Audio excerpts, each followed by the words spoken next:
Hello, good morning. In today's video we will be learning about proportion. So we have already learned about ratios in a previous video, so we will continue the topic to proportion. Let me explain you. Proportion is an equality of two ratios. Okay, like 3:5. You can say it is similar as 9:15. Now these terms as equivalent fraction you can write as 3/5 and 9 divided by 15 or 9/15. Or simply you can write 3:5 is equal to 9:15 when you are saying as equivalent ratios. So to write these four terms or to show these four terms in proportion, we use two semicolons in between the two ratios to show that these four terms are in proportion. And how you read them? It is 3:5 is as 9:15. So this one is known as is2, and these two semicolons are known as is as. So 3:5 is as 9:15. So these 3, 5, 9, 15. These four are known as the terms of the proportion, where 3 and 15 are the extreme terms, while 5 and 9 are the middle terms.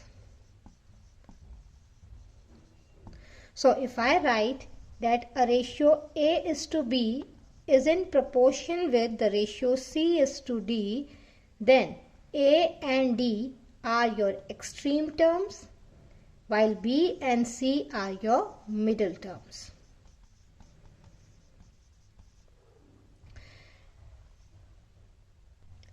So, while in proportion A:B is as C:D, A is called the first term, B is known as the second term, C is called the third term, and D is known as the fourth term of the proportion. So, here first and fourth term, they are known as the extremes. The second term and the third term are known as the means. While dealing with the questions related to proportion, how we are going to solve them is that the product of the extremes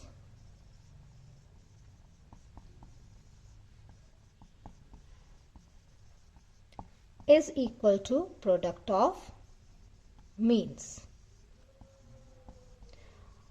Or in this way you can say first term into fourth term, that is A into D, will be equal to the second term into the third term, that is B into C.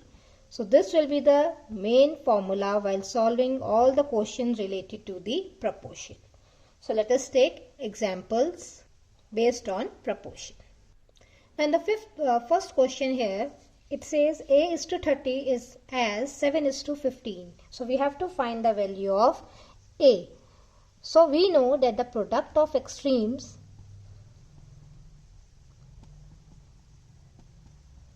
is equal to the product of means.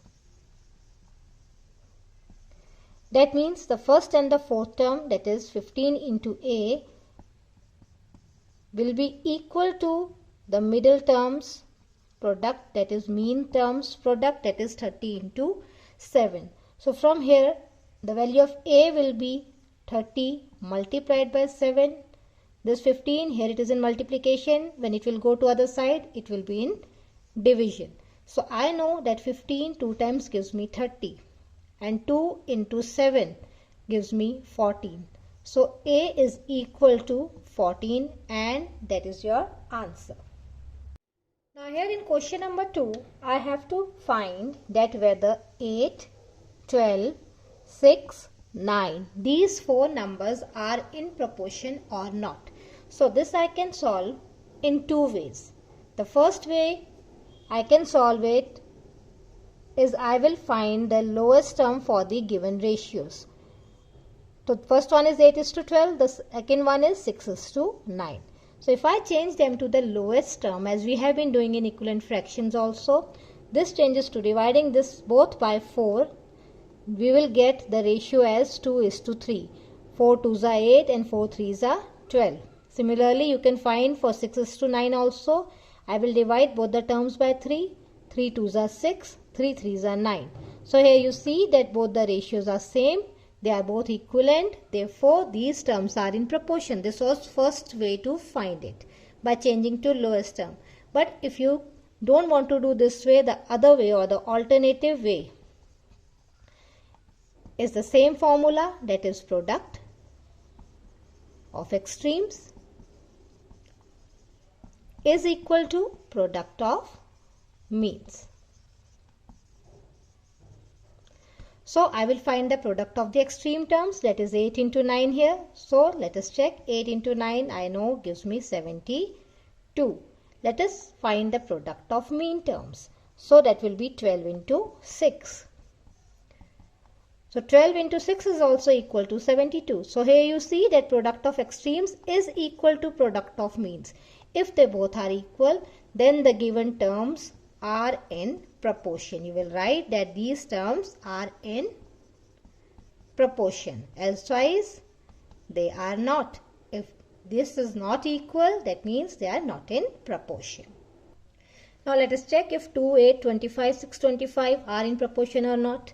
So here simply you can first find it in the lowest term. If you want to, this will be 1:4 and 25 is to 625.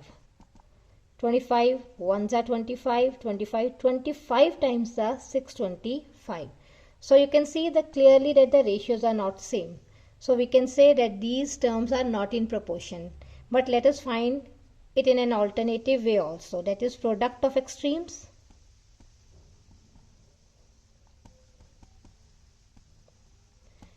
is equal to product of means. Now this is method 1. Okay, you can stop here also. You can say that 2, 8, 25, 6, 25 are not in proportion. And if you want to do it the other way, this is method 2. If you are comfortable with this method, you can find this way also. So I will find product of extremes, that is 2 into 625. That will be equal to 1250. And the product of means, that is 8 into 25. If you found, this will be equal to 200. So you can see here that both are not equal. That means 2, 8, 25, 6, 25 are not in proportion. Now here in next question it says Rani purchased 12 notebooks for ₹96. And if Raj wants to buy 20 notebooks for the same price, how much does he have to pay? This I have done here like this, that 12 notebooks are bought for ₹96. What shall be the cost of 20 notebooks? So let the cost of 20 notebooks, I have taken it as X.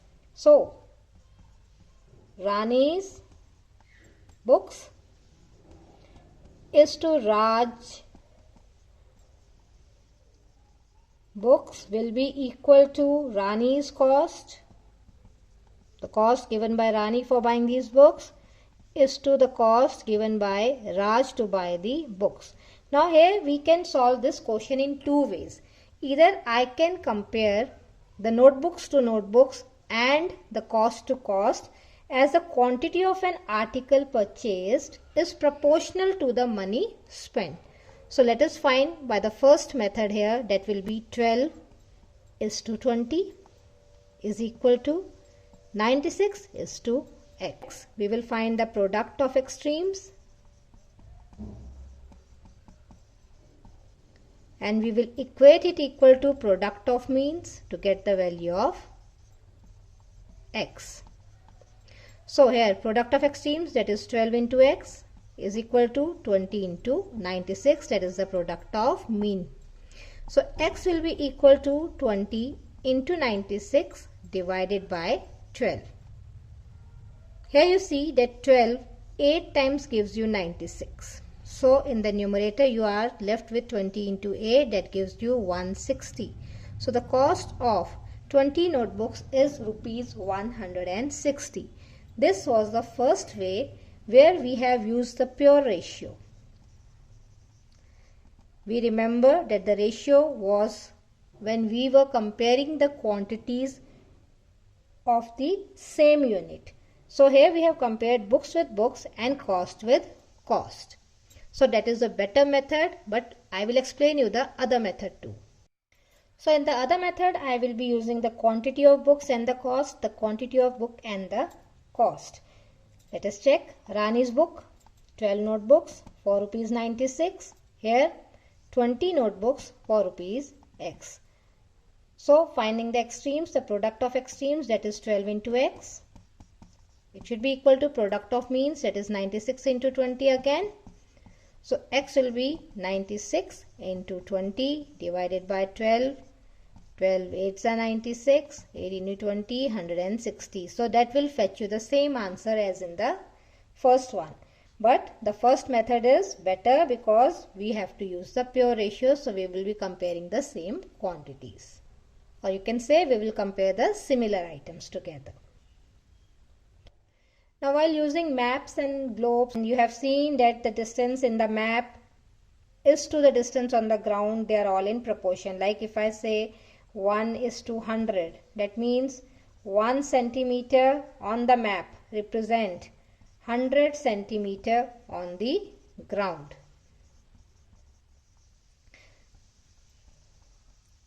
But if it is given as 1 is to or 1 centimeter is to 2 meter, so we have to change them to the same quantity first or the same unit first. This will be 1 centimeter is to 200 centimeter. 2 meter is equal to 200 centimeter. Now the ratio is 1 is to 200. That means 1 centimeter on map represent 200 centimeter on the ground. So you have to keep in mind that you have to take everything in the same unit. So here in our next question it says a distance of 300 km between two towns A and B is shown as 4 centimeter on the map. So what is the actual distance between any two towns C and D? On the map they differ by the distance of 7 centimeter. So we will take the ratios in the similar units. That means 300 actual distance is to X will be equal to 4 is to 7. Now again product of the extremes, that is 300 into 7 will be equal to product of the mean terms, that is X into 4. From here you can find the value of X as 300 into 7 divided by 4. Now we can divide 300 by 4. This will be 4 7s are 28, 2 will be the remainder 20 and 5 times goes 20, 4 5s are 20. So X is equal to 75 into 7, or that will be equal to 525 kilometer on the ground. That will be your actual distance between the cities C and D. Hope the concept of proportion is clear to you. So whenever the question is given, we have to compare the quantities and get the answers by just using the formula product of the extremes is equal to product of the means. And keep in mind that the unit to be compared should be same. So if you have any query related to questions, please comment down and I will just solve it for you. So see you in the next video with a new topic. Till then, take care. Bye bye.